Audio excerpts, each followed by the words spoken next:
In some cases, it might seem pretty straightforward to identify which of the different purposes an author is trying to achieve just by looking at some surface details of the text.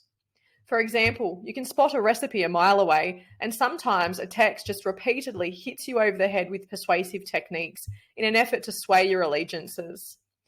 Once you've got this first step out of the way and you've happily identified which forms of purpose are relevant to the text you're analysing, it's time to take the analysis process a step further.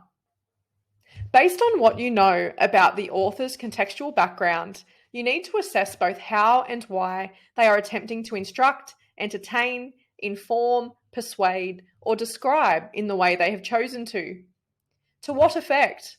It's not enough in your analysis to simply identify that the author is seeking to persuade their readers to think differently. What you need to do is to extend on this.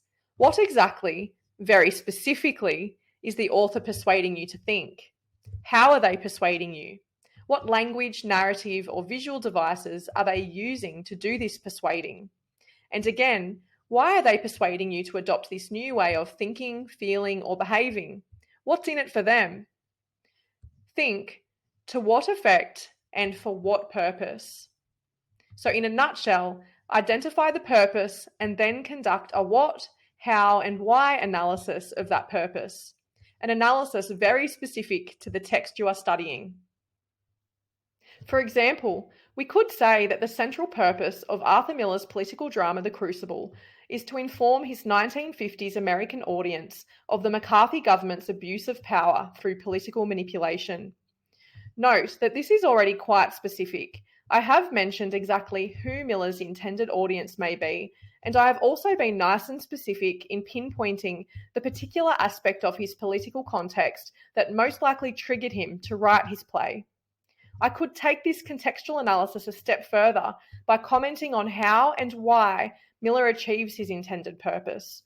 I could say something like, through antithetical characters who symbolically represent the opposing forces of hypocrisy and truth, Miller purposefully exposes the flawed logic authority sees to manipulate people into conformity.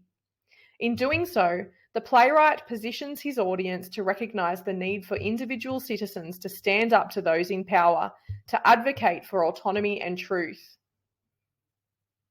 See how this discussion weaves together specific elements of Miller's context, purpose, and audience to specifically analyse the what, how, and why of the text. And yes, I am deliberately emphasising the word specific here.